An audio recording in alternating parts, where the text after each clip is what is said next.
Purple Daily is daily Vikings entertainment. We just want the Vikings to win a Super Bowl before we die. I will ride with this group. Seriously, man. Please. And away we go. And a good Sunday morning, Purple Daily universe, Purple Daily faithful, all of you sports dad minions out there. We have breaking news on this Sunday morning. Our plan was to do a recorded version of the podcast here on Sunday morning and post it for you guys, recapping the second preseason game. And then we wake up to the news reported by Adam Schefter, ESPN, that the Vikings have signed free agent cornerback, five-time Pro Bowler, Stephon Gilmore. 1 year, $10 million. He visited, last Monday or whatever it was, like a week ago? Yep. The Vikings facility. 34 years old. It's $7 million guaranteed and then $3 million more in incentives. So our plan is to start with that breaking news here, and then we will get into all of our notes from a really actually wound up being an interesting preseason game yesterday. Good Sunday morning to you, Sports Dad. Oh, thank you very much, Phil. In fact, I tweeted this out to the tweet that you put out that the coffee was being brewed and now the coffee is prepared. So allow me to take a sip because it's a Sunday. Nothing like a fresh cup of coffee. Before getting into this, and yes, we will talk about what will forever be known as the Lewis Cine game. So, Stephon Gilmore. I thought a couple of things were interesting yesterday. One is among the very few starters who played, or potential starters who played, Caleb Evans played, and I thought, okay, that's interesting because he's been with the ones, the vast majority other than Ed Ingram on the other side of the ball did not play in that game. And so I thought that was intriguing. I think what this move does, and we've sort of talked about this in anticipation of this potentially happening, this solidifies the room. Nobody is expecting the Stephon Gilmore, who was the defensive player of the year in 2019 or so, to walk through that door. No one's saying, oh my God, the Vikings just outed this guy.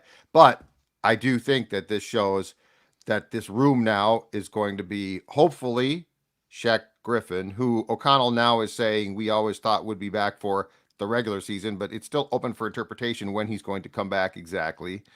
This moves probably Byron Murphy Jr. inside, perhaps full-time, unless he's going to play outside a boundary corner because Shaq is not healthy or as good, because he's a wild card question. But I think Stephon Gilmore solidifies you. I think back there, if you are Brian Flores, first of all, you cross paths with Gilmore when he was coming up with Patriots. Second of all, this makes the cornerback core now, at least the starting core, I think, respectable.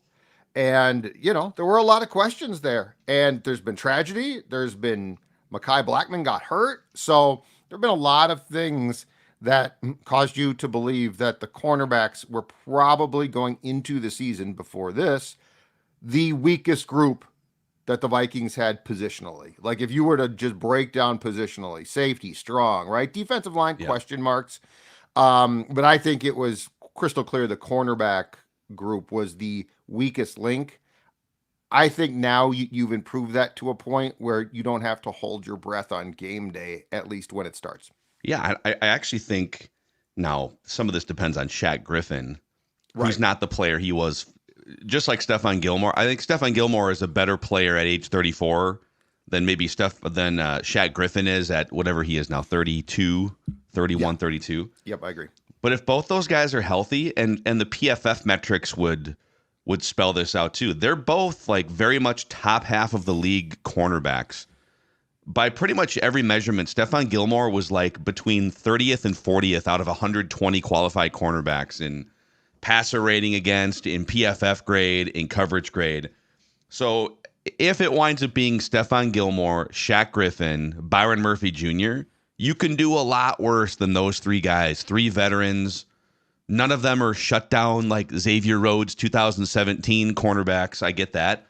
But I mean, adding Stephon Gilmore to this mix is a game changer for that room. You go from maybe it being a bottom 5 or bottom 6 cornerback room in the NFL to at least being respectable, league average, somewhere in there. So just real quick here, you've got from your 53-man roster 3.0 projection we did earlier this week. Yep. Before the Stephon Gilmore signing. Yep. You had them keeping 7 cornerbacks. And maybe this actually might dovetail into a little bit of notes from yesterday. Yep. Like Dwight McGlothern continues to look incredible. Might need to work on his cardio a little bit, running out of gas with 10 yards before a pick six. But he's pretty instinctive. What does that room? So Stephon Gilmore, let's say Stephon Gilmore, Shaq Griffin, Byron Murphy Jr. Mm-hmm. Are you still keeping 4 more cornerbacks on top of those guys, and then who makes it?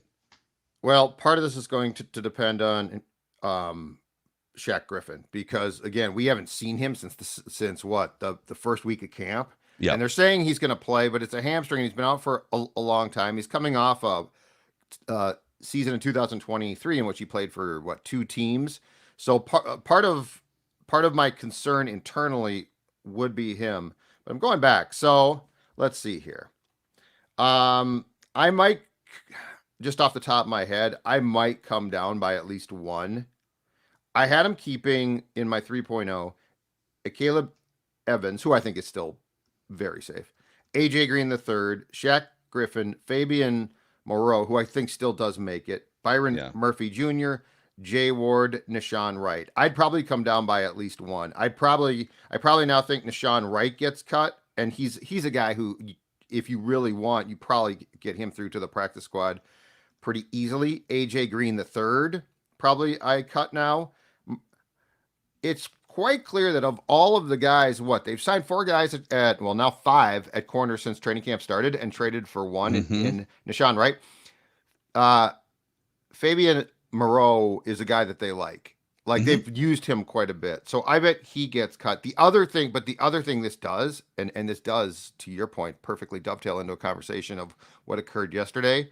This now should put, I would think, Jay Ward back in the safety room. Okay. So he's still, you don't think he's in danger of I think Jay Ward's going to make the team. No, I think they like him. Well, one, he's young. 2, he's versatile. Like he hasn't played great at corner, but they just moved him back there. Like he's not like a National Football League. He was not drafted as a pro cornerback. He played there in college, but that's a world away, right? And on the 3.0 that I did, Phil, I am keeping at safety only 4: Bynum, Theo Jackson, Josh Metellus, Harrison Smith. Well, now it can be 5 with Ward. And keep in mind too, and this is sort of the tough thing right now. I contend that I think that the offense and who they keep is pretty apples to apples. So I think that when you look at what they did coming out of camp last year, that the number of players that they keep at each position offensively probably translates. But this is a very different Brian Flores personnel now. And so the other thing we might see is they might keep an additional defensive lineman. So if I cheat the cornerback room or safety room, if I cheat the safety room, I think that might actually go to defensive line. So yes, this does probably cut down that room in the cornerbacks to 6 guys, including Gilmore, and I'm cutting at least 2 then from what I told you last week when we did 3.053. Okay. Yeah, McGlothern, and we can save the bulk of that conversation for when we plow through our notes, but McGlothern makes it a really interesting discussion at the bottom end of that room count. Is it 6? Is it 7? Do you value like the veteran experience of a Fabian Moreau or even a Nashawn Wright over an undrafted free agent? We don't know exactly what they're thinking. Right. And are you confident, if nothing else, that you get McGlothern through? Yep. And so you don't feel like he'll be claimed, but he has flashed at times. Now, he's flashed a lot in training camp practices, which teams can do some due diligence on and find out a little bit, but there's not film for them. So yeah, it's all sort of going to be a shell game at first. What do you feel that you can do, and the potential moving parts of the roster? But the Gilmore thing, just flat out right now, I think does. If you are Brian Flores, you're going to enjoy your mimosa on this Sunday, assuming that you drink them, much more than you would have 24 hours ago when I think, you certainly had question marks about what was going to transpire at the corner spots. All right, maybe I'm just drinking purple and gold Kool-Aid after the Stephon Gilmore signing, and that's now a preseason winning streak for the first time in Kevin O'Connell's career. 2 straight preseason wins. I want to win some preseason games. I just continue to think that this team is going to be better than the national consensus. I think I keep seeing 6.5, 7 on the betting lines in terms of win total this year. Like, health is going to be a key, obviously, but on defense, yeah, they do have some holes, defensive tackle, but like that was a problem last year, and they still went from 29th, 30th up to 15th defensively. But You've got a loaded safety position group. You've got now competent players in your cornerback room and some depth that you can. It's no longer you're no longer running out like 5'9" Duke Shelley as an emergency signing second week in training camp. All due respect to the Duke Shelley fans out there, but you've got some guys now that have played at a high level before. Stephon Gilmore, Shaq Griffin if he comes back. So I'm less concerned about that room.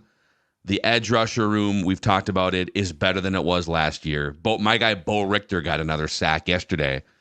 Speaking of guys that are fighting for rush. He also got 2 bizarre penalties on the kickoffs. Yeah, that was weird. You got to stand still, guy.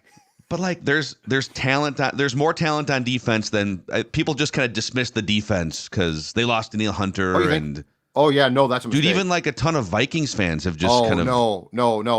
If you go back and read about the joint practices against the Browns last week. Now the Vikings offensive meltdown on Wednesday got a ton of attention. The defense played great. Yeah, no, I mean don't dismiss what Brian Flores can do. Yeah, Amen. I'm with you. I actually my whole question about what you just said really comes down to one guy, Sam Darnold. Yes, and that's the variance. Yeah, exactly. But they were moving the ball with Nick Mullins at quarterback last year. I know they lost a bunch of games down the stretch, but like Nick Mullins is running this thing up and down for 350, 400 yards. Nick. And yesterday, I mean, my God, Jaron Hall clicked in a preseason game yesterday for some big completions. So I'm not saying they're going 13-4 or whatever. I'm just saying I think this team has some under the radar, better than you think energy to it despite the J.J. McCarthy injury going into the season. They should be competitive. Like, if nothing else, they should be. And I'm not saying they're a playoff team. I have no clue. There are things that we don't know for sure, but they should be competitive. There's no reason why they can't be. You have too many offensive components. If Darnold isn't good, all you would have to do is get him to manage a game. The defense, if you're like, well, the defense is going to suck, I mean, you're wrong. You're absolutely wrong. Unless guys get hurt. I mean, and we're going to see too, this is the thing that we're not taking.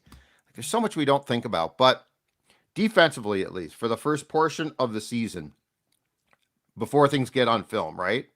Like what we're seeing now doesn't mean anything. Like it's all vanilla. There's nothing. I love this whole thing. Well, 2 guys are calling the defensive plays. It's not Flores. It's a couple assistant coaches. It's going to be great. They're calling nothing. Like they're calling literally the most basic defensive plays possible. But one of the trends now, and I don't know if it's new, but if you look at the edge rusher room, right? So you got Dallas Turner, Grenard, and your guy, Van Ginkel. What teams do now is they, especially on third down, they employ what they basically call NASCAR packages, where they take guys from the edge room and put them in the middle of the line. Football. So like it's not all predicated on, well, the defensive line is going to suck, and so that's that.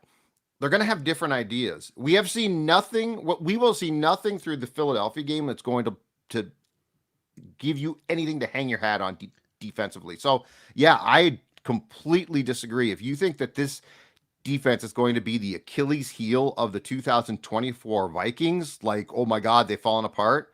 Yeah, folks, that was Ed Donatel. That is not going to be a Flores-led defense that, yes, it did fall off in December of last year, injuries, and there was a lot on film.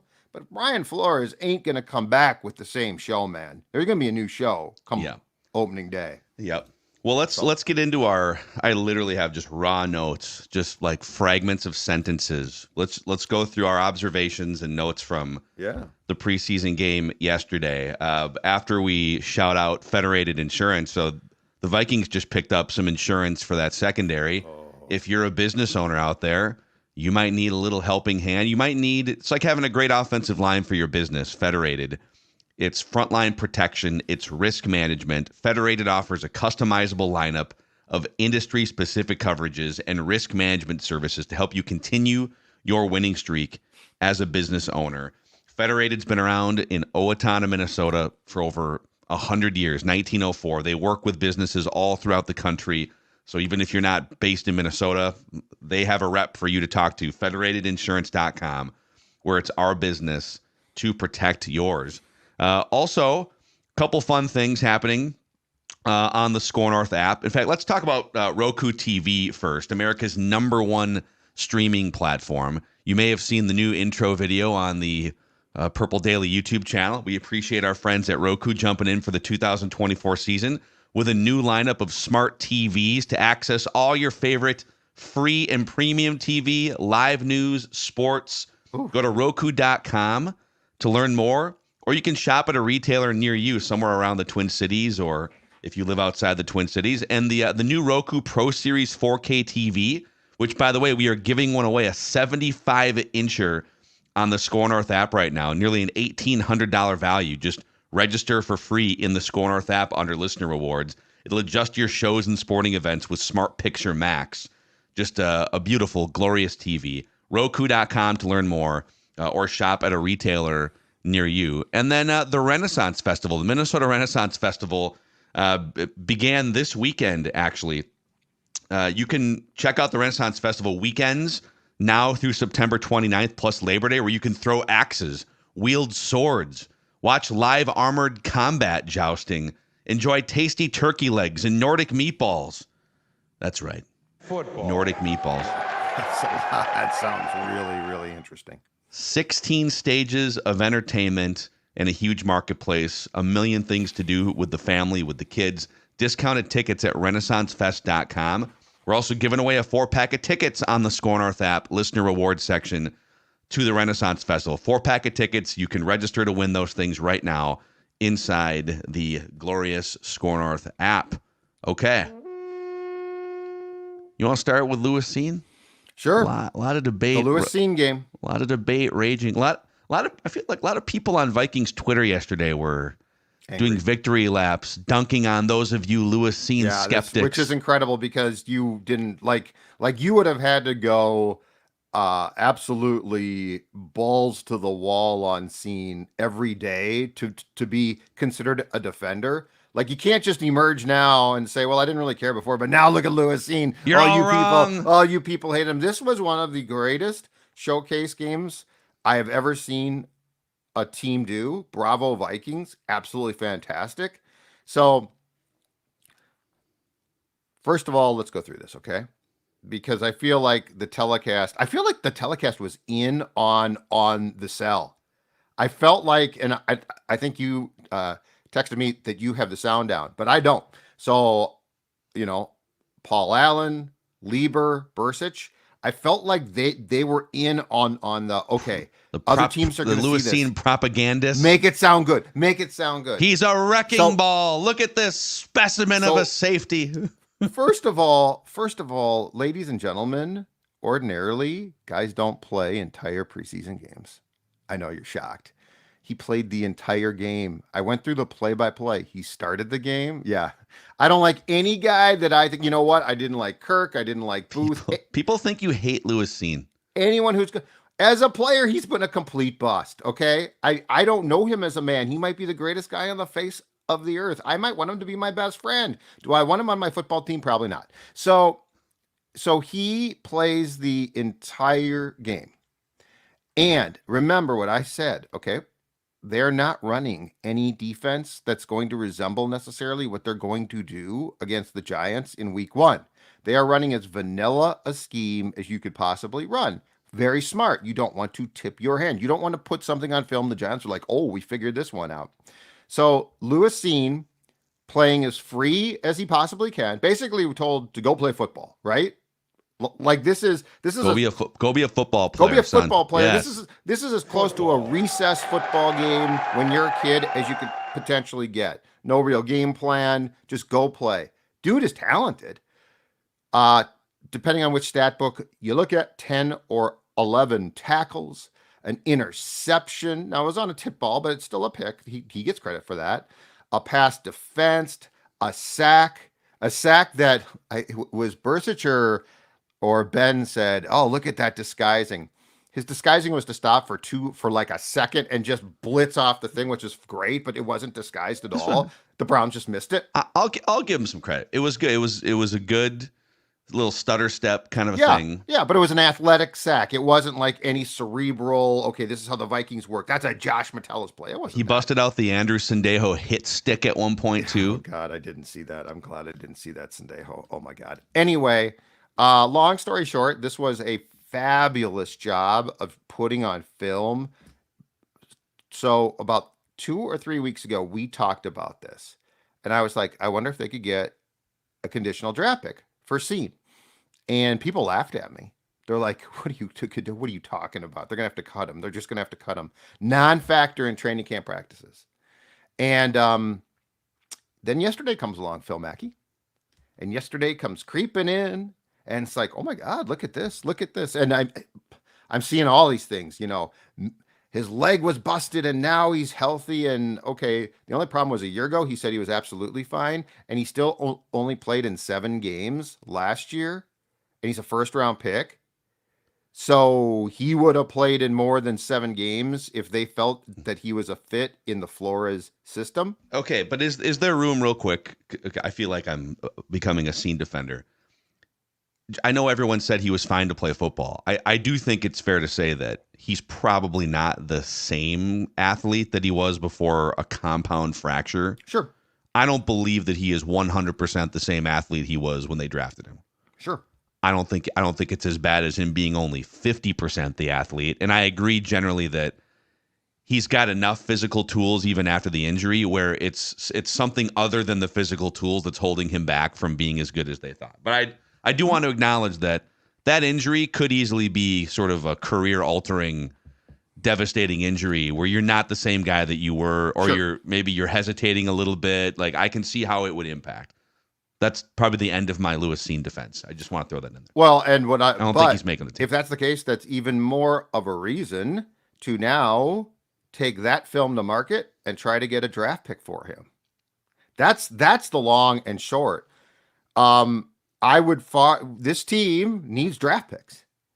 Lewis Cine put on a game yesterday, a show that could potentially get you a draft pick. And that, at the end of the day, is the most important thing because you need draft picks to work with next year. And right now you've got 3, potentially 4. So I'm not suggesting that he be released. I'm suggesting, does this give you the ammunition to trade him? And I think what the fact he was allowed to play the entire game yesterday and was basically turned loose was a brilliant strategy to say, hey, go show the world what you can do. Yeah. And just to be clear on this too, because you've observed nearly all the practices. You weren't in Cleveland for the joint practices, but right. He wasn't getting anywhere near like first or second team safety reps, right? He certainly wasn't first team safety reps. No. He cycles in with the second team at times. But so the first team reps are Harrison Smith, probably going into his last year. So there's a potential conversation there. Bynum and Metellus, and then Theo Jackson is the next guy. The issue with Cine, though, is, and yesterday did nothing to answer this, can he play in Flores' system? And I think when you look at the high IQ of those first 4 guys, I don't know that Cine fits in as a fit in what Brian Flores wants to do. And that's the most important thing, because what he's calling on those safeties to do, like you look at them, Bynum, Metellus, Harrison, football IQ off the charts, right?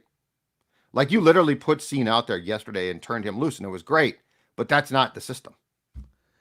Do you think there's What percentage chance is there that he makes the 53? Oh, there's a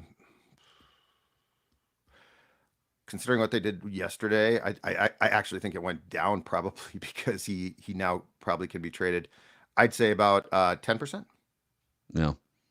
Because like you said, Jay Ward might now move back from cornerback to safety. And you had, in your last 53 projection, I mean, the locks right now are Cam Bynum, Josh Metellus. Theo Jackson didn't play yesterday, did he? No, he didn't because he's played so well that he was deemed not to have to. Oh yeah. He's the primary backup there. Yeah, Harrison Smith. And Theo Jackson got some run last year in the regular season when they needed to dip into the depth chart a little bit. Theo Jackson was the one that would get a few extra snaps with the defense, not Lewis Cine. So correct. So those four guys are in. Maybe they keep a fifth safety and it's Jay Ward. But I would also say, like, if you're looking for a veteran, I mean, Bobby McCain, he comes in, he had special teams guy.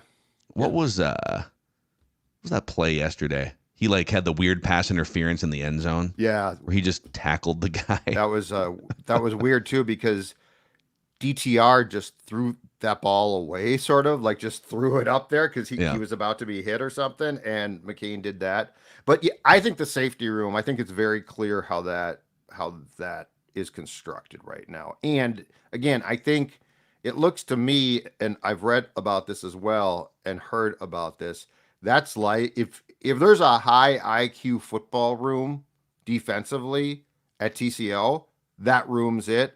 And I think Cine is more of a read and react guy. And so I guess my question is, there's a reason why. So he played in only 7 games last year, but he was up for 7 games. He's a first round pick. So let's just say, you know what? The leg wasn't great. Let's give him the benefit of the doubt. In 7 games, he played, Phil, 8 defensive snaps.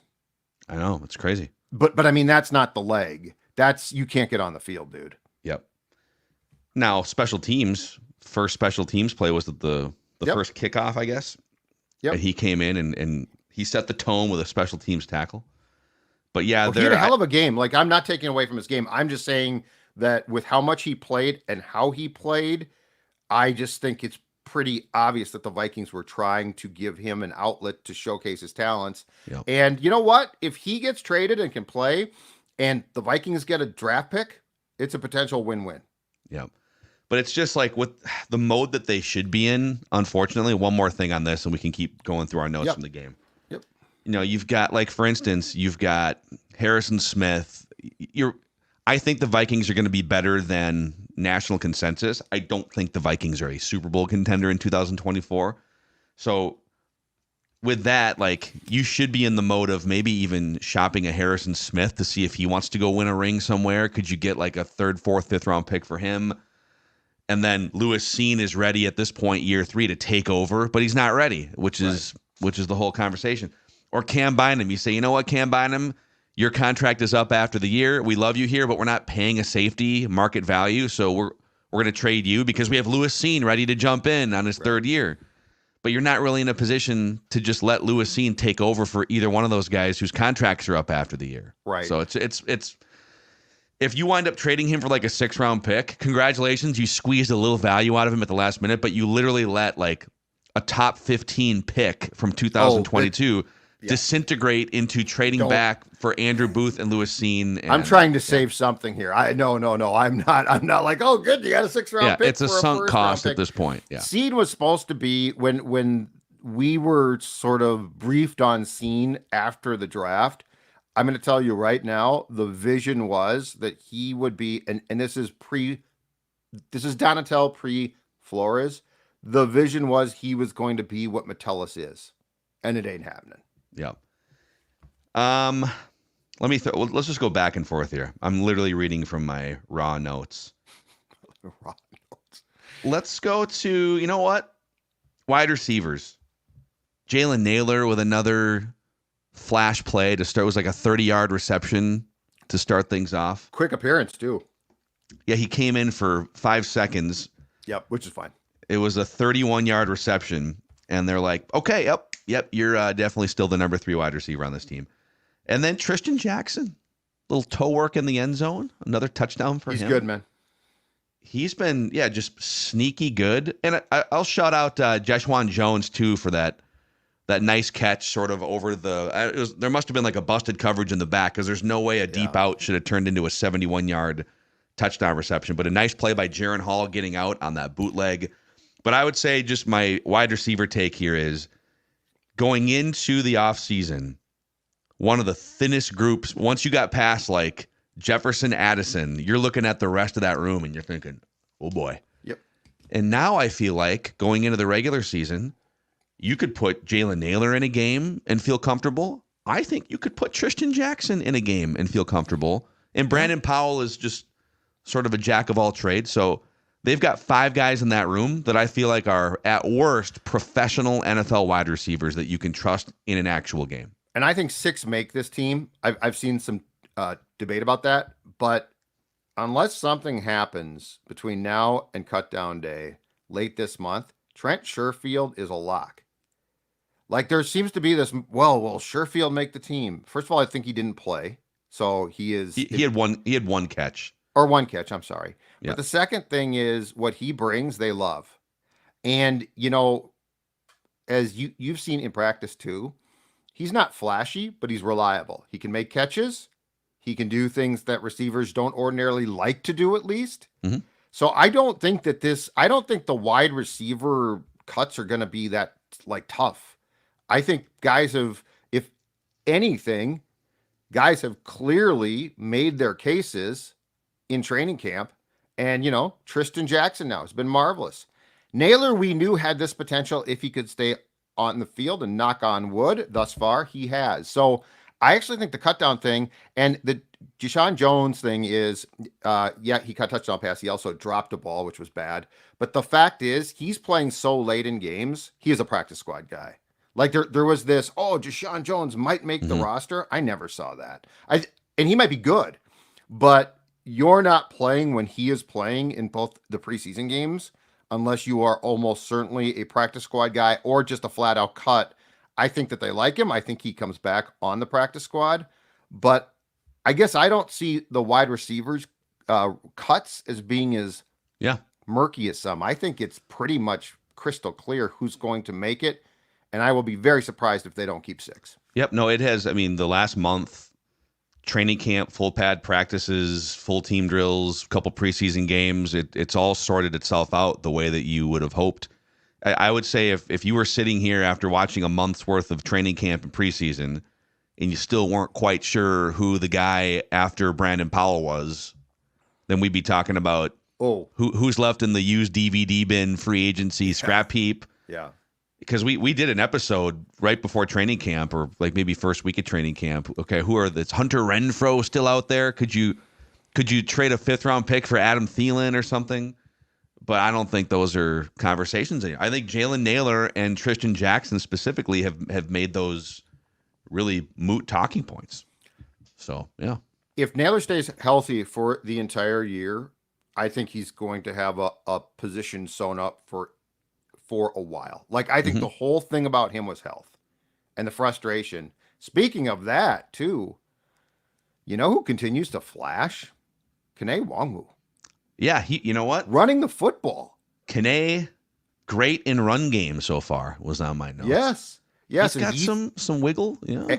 And he and Nailor had the exact problem. They both got hurt with opportunities last year, and it frustrated the coaching staff, but they didn't give up because they said there is something here. What probably saved Kene at the end of the day a year ago was his ability to, on the rare occasion you return kicks, right? But he had 45 yards on 7 carries, so he averaged 6.4 yards per carry yesterday before he came out. Looked good against the Raiders a week ago Saturday. I'm not saying he's going to play a ton. They obviously didn't play Jones or Chandler, but I am saying that he provides an interesting changeup, and I'll keep coming back to if you trust him, Phil. I think there's packages, and I've been saying this for 2 or 3 years now, so who knows?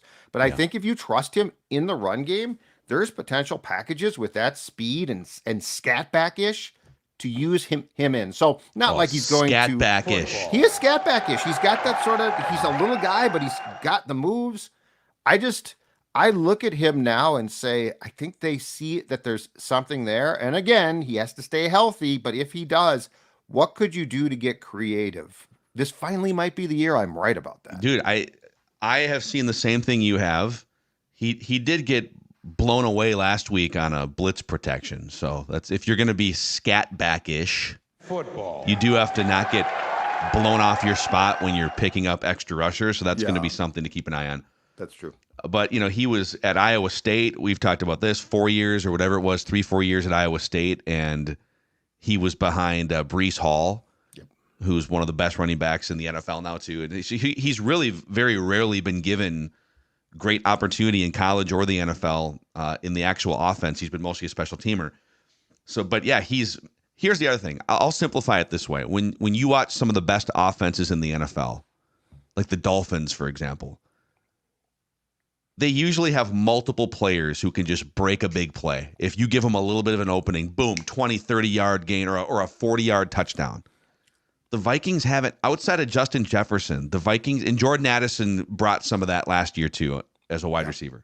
Yep. They just haven't had a lot of that. Like the last year or two of Dalvin Cook, even though he was still putting up 1,200 yards, the chunk plays were sort of going down. Alexander Mattison has never been that guy. In fact, it took him, didn't he go like 120 or some? Yeah. It was like 2 years between 20-yard gains on the ground. But now that you look around here, Wangu, one of the fastest running backs in the NFL. Ty Chandler ran like a 4.35 40-yard dash, I want to say. Yep. Aaron Jones, as a veteran, has some burst to him. Yep. And then obviously they still have, Jordan Addison and Justin Jefferson. But are there guys, and this is what Wangu brings, even if he's only getting maybe 2 to 5 touches a game, could he break one for 30 or 40 yards? Right. And change one of your drives or score a touchdown that Alexander Mattison never would have. Yep. I look at guys like that and I think, what would Andy do? Andy Reid. Like if you find a way.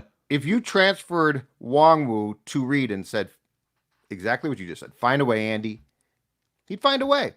Like if you transferred him Madison, he'd be like, sorry, got no way to find a way. But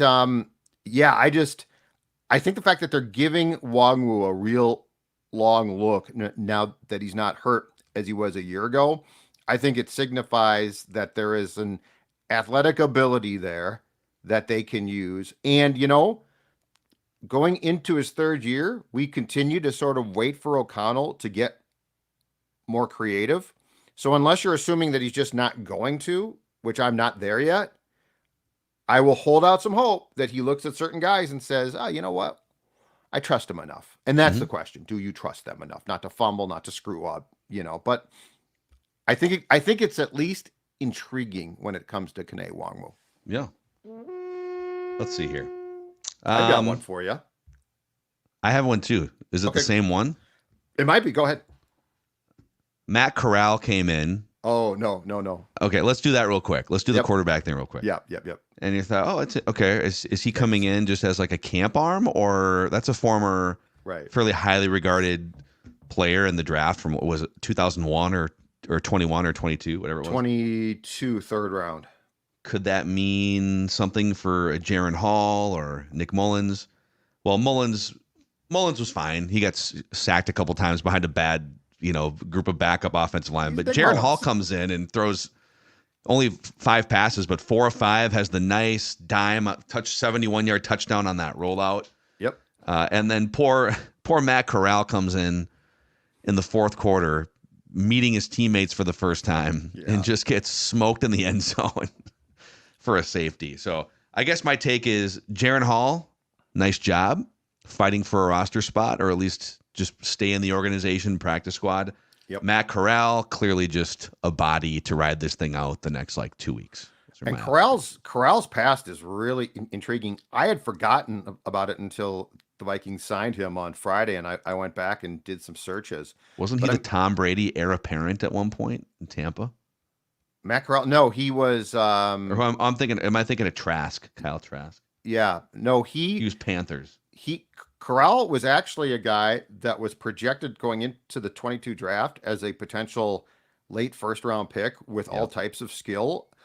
He felt to the third round. And if you remember, Ian Rappaport, right after the Panthers took him in the third round, went on and said, and basically said there's questions about his alcohol use, there's questions about his past, and that's why he fell. Rappaport took a hit for saying it, but it was all true. And Corral had actually come out and talked quite a bit during his college career at Ole Miss. Ole Miss, right? He had come out and talked about the fact that he battled depression, pretty badly, and so he gets hurt. He suffers Liz Frank foot injury with Panthers, misses all of 22. Last year gets released by the Panthers coming out of training camp, gets picked up by the Patriots, and then disappears.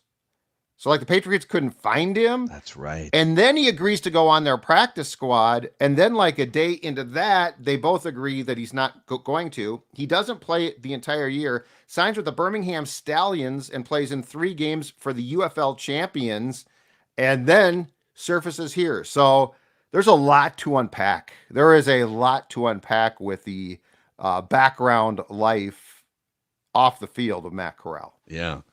So do you think, is he someone that you'd try to stash on your practice squad? Would you ever have 2 quarterbacks on your practice squad? Are they going to keep, well, I guess technically your third quarterback can be practice squad elevated. So right. Like they could move. I don't know that anyone's claiming Jaron Hall to be on their 53, so you could run both those guys through waivers. Yeah, it's very interesting. I don't know. Are the Vikings going to try and keep 3 on the 53 still and keep Hall and just not run the risk? I mean, I'm with you. I don't think he gets claimed. Or do you bring him up on game day? 53 4.0 is going to get really intriguing. When are we going to do that? We're going to have to do it next week. I feel like this week. I think we should do another one this week, but I want to go to the press conference on Monday to hear KO talk. Cause like, there's a lot of like 3.0 and 4.0. I'm not saying there's going to be drastic changes, but I feel like the past week has thrown us a lot of curveballs potentially. Don't you? Oh my God. Yeah. Well, there's like you mentioned, they've already brought in 5 or 6 cornerbacks or safeties in the last month. They've signed 5 corners since camp started and traded for a 6th, if I'm not mistaken. Yeah. Yeah. It's but like 4.0 is the quarterback room though. I mean, do you keep, I think they'd be inclined to keep 3. So they just might keep Hall. And then do you put Stash Corral on your practice squad? Do you even want to? Is Corral a camp arm? Yeah. I feel like O'Connell's one of the very few coaches that would have played a guy coming in 2 days after signing. And I think everything O'Connell does like that from a quarterback standpoint is his guilt or his guilt that he takes on for how bad he felt about his own career. Yeah. There's a couple other things, including another interesting name that played while other potential peers did not play in that game. Yep. If we're talking about our 53-man roster here, pretty high up on that pecking order is Russell Nicolay Law, the exclusive personal injury law firm of Purple Daily. Now, Russell Nicolay and his team know that if you or a loved one gets injured, ordinary life can come to a stop and things can get complicated. During this time, this is where Nicolay Law comes in with a guiding hand to help you get the compensation you deserve after an accident. So if you've been injured, get Minnesota's local award-winning injury lawyers. Get Nicolay at nicolaylaw.com or give them a call at 1-855-NICOLAY. Ed Ingram. Yeah, offensive line, there's a couple of things here. But yes. And year 3 and he continues to be just thrown out there. I know. Preseason. And I tweeted when we saw that he started and Caleb Evans started, I said, this is very intriguing that these guys, right? Because everyone else is sitting out. And I immediately got back, well, if Dalton Reisner were healthy, Ed wouldn't have started, but they don't have anyone else to play right guard for Nick. And so Mullins had to have Ingram. I'm like, I don't think so. Post-game, O'Connell confirmed. Mark Craig of the Star-Tribune asked if Dalton was healthy, would Ed have started regardless and played? And he's like, yes, I wanted to see him. Mm-hmm. Competitive reps, I believe, are what we are told. So, yeah, this is one. It's weird, Phil, because there is absolutely zero feeling when you see the first team line work that Ed Ingram's job is in trouble. Like he's not replaced ever. He is not, it's not like, okay, rotation ever. But then when he again is playing into the preseason, when none of the guys on the first line beyond him are playing, you got to read something into that. I just don't know what. Like, it literally might be to get him more reps because they feel like he needs them. But I don't have any feeling. I have seen nothing to come on this fine show and say, I think his job's in trouble. I don't see it. Because it doesn't see, if as long as Dalton Reisner isn't healthy and pushing him, there's no one. And you could say, well, what about like, Juergens, the Wake Forest draft pick who can play guard and center, and Danfield? Well, those guys are on the team. Like, those guys are making the roster. By now, wouldn't they be mixing those guys in if they were thinking about making a change to the first team offensive line? Yes, most definitely. Yeah, I just think they want. I think they don't like him enough not to give him. They feel like he doesn't deserve a day off. That he still needs to improve. But I don't think that. I don't think in this case A necessarily equals B. Yeah, therefore he's going to lose his job. I don't see it. It's very telling because there's other players who were drafted in 2022 or 2023 that aren't playing. Jordan Addison's not playing in these preseason games because they know what they have. Yeah, well, and plus he can't now. Well, with the ankle injury, but he likely. I don't think he would have played yesterday. Oh no. Mm-hmm. You're correct. Yeah, no, they just the offensive line thing. The entire offensive line thing has me. Word of the day, befuddled, and here's why. First of all, I got to find out, where did Dan Feeney go? I have not seen a report that he got hurt. He did not, as far as I could tell, and I was trying to chart the three lines, or two lines, because they didn't play the first team. I was trying to chart the second and third team lines. I did not see him playing at all, okay? I'm waiting for a snap count chart from yesterday. Okay. And Michael Juergens, your guy, has now clearly become, and I told you about this like a week and a half, 2 weeks ago. He is clearly the number 2 center to Bradbury. So originally I thought, and what I saw in practice at that time, Feeney had been moved to guard, but I didn't see him play. So I don't know what's going on there. I still think he's going to make the team. Like, he might be banged up. He could have got banged up in the joint practices in Cleveland. And quite frankly, if a depth interior line guy got hurt in joint practices, it's very possible no one saw it, or he just didn't come back and play, right? But Juergens is the backup center as far as I can tell. Now, the backup offensive line that started because the first teamers did have a rough day. I mean, Mullins tends to sling it a lot, which is, I'm sure O'Connell, it's not his favorite thing, but we all saw that. Like, he was running for his life. So I'm not saying that the second team line was great, but I do think that there is some flux here about who exactly is on which line. But at the end of the day, none of it has come back to threaten, as far as I can tell, Ingram's job. And last thing, I think Dalton Reisner does not make this team. He hasn't come back yet.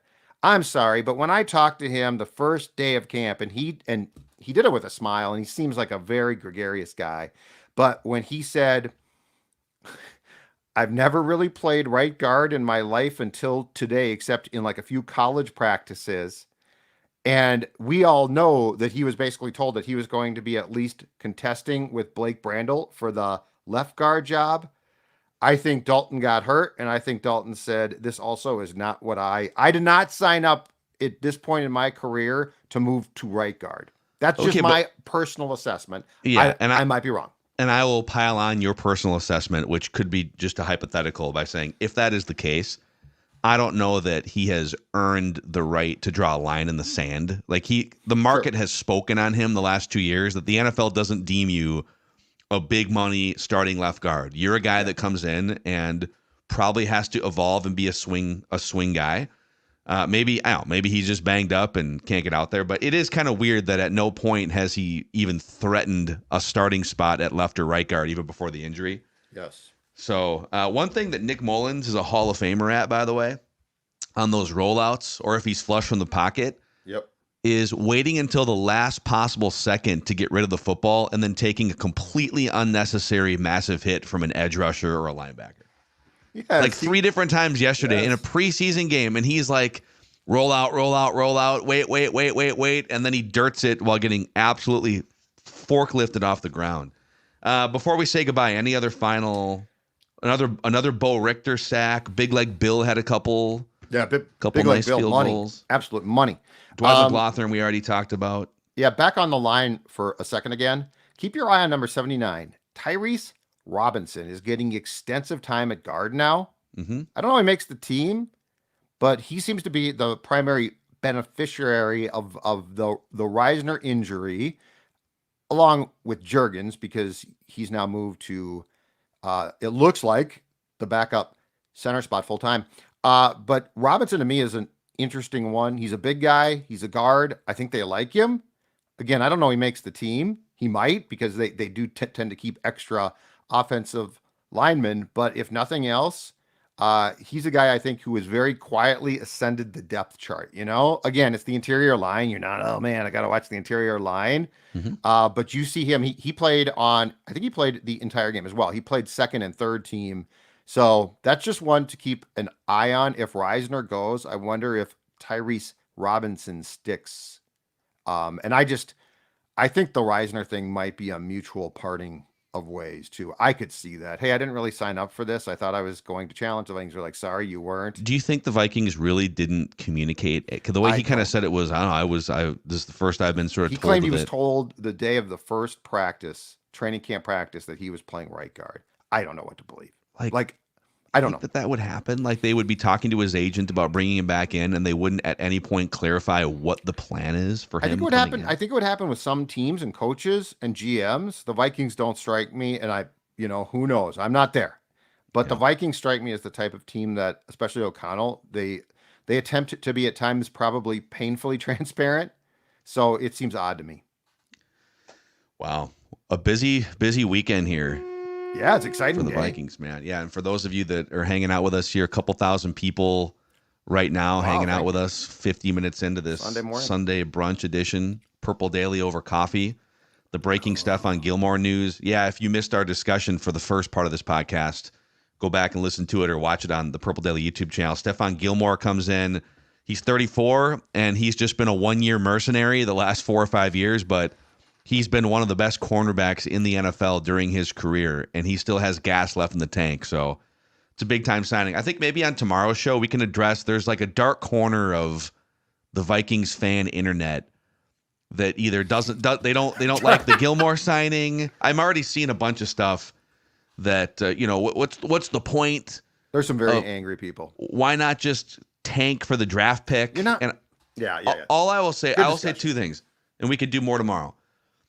If your roster as currently constructed is bad enough to finish with like the 4th or 5th overall pick, you've got bigger problems than trying to figure out if you're contending in 2025. Right. So like even without certainty at quarterback, you want this roster to be good enough to compete with almost anyone at quarterback. Just like the 2008 Vikings that we reference, right? Like quarterback situation, major flux, but that roster was good enough where once you got the quarterback right the next year, it was off to the races. Yeah. And secondly, I would say, like, if you're not looking to build a winning culture, to me, building a winning culture is more important than the 5th overall pick or draft capital. And at some point, you have to go from drafting pretty high to contending. And that's not just a light switch you flip. There's like a bridge where you have to show some fight and some compete and build something before you can actually be a contender. And I think that's what this year you should start stacking those bricks this year. Well, and look, first of all, you're not going, especially with this team, you're not going to decide now to like, let's just tank. Now, if the trade deadline comes and guys are hurt, like last year, God basically said, ain't your year, right? And so that's why we said Danielle Hunter could get you a third round pick possibly, or 2nd round pick, right? So like you can make, if things are going off the rails and the deadline has been moved back another week now, there's months now to make that decision. You don't need to do it now. It would be pointless. Here's the way in closing I would like to paint the 2024 into 25 Vikings, Phil. Okay? Because I think that there's some confusion about are they tanking? Are they terrible? And I know that the pundits, the experts are often right, especially our friends out west. But all of that being said, I would paint it as this. You know, maybe on Sunday night, you're going to have an unbelievable meal. Takes hours to cook, right? It's prepared in the oven, carefully crafted. But that doesn't mean on Saturday that you can't pop something in the microwave and be pleasantly surprised. Like, this is not a year to... We're waiting on McCarthy, who hopefully is the filet mignon with the great baked potato that's got all the fixins. But there's no like intention here to suck. This is not a strip it down to the studs and let's start. That opportunity has been there. But this could 2024 if things go right, and so far a lot's gone wrong. But the season hasn't started yet. If things go right, 2024 could be a very enjoyable meal out of the microwave. Is it as carefully crafted as the McCarthy one? No. But is it this terrible, oh my God, I'm not even going to eat it? No, absolutely not. I guess you have to ask yourself, would you feel better about the 2025 team and window if this collection, as currently constructed, was a 5-win team and now you're praying for that number 6 overall pick or whatever it is to help save you? And by the way, you only have 3 picks on your books right now. It's not like you get early round pick every round for 7 rounds. Right. You would get 1 early round pick, and then you wouldn't be drafting until the 5th round. You're going to get a 3rd round comp pick, probably. Right. Or would you feel better about the window in 2025 if this team and this roster fought its way to like 9 wins, a wild card game? Man, if you just now you add this dynamic young quarterback to the mix, and boom. I'm just saying, and we can flesh it out more tomorrow. Sure. And there's some other thoughts that I have for tomorrow's show too. But I think that's a wrap on this breaking news live edition here. Next weekend? Yeah. Yep. We will be a week from yesterday. So Saturday, August 24th, 10 a.m. on the Carousel Park stage. It'll be our annual Purple Daily from the Minnesota State Fair show. Open mic for the crowd. We'll be hanging out, talking Vikings, maybe do a snake draft or two. But yeah, if you want to come hang out with us, Minnesota State Fair, Purple Daily at 10 a.m. next Saturday inside Carousel Park. It's like right next to the bridge, the big stage with a bunch of benches and stuff. And and then we'll come off and hang out with Vikings fans after the show is over too, just kind of off to the side. So yeah, very nice. Very all nice. right. Look forward to it. Always fun. Enjoy your Sunday, everyone. For the Sports Dad, I am Phil Mackey. This is Purple Daily, daily Vikings entertainment. We just want the Vikings to win a Super Bowl before we die.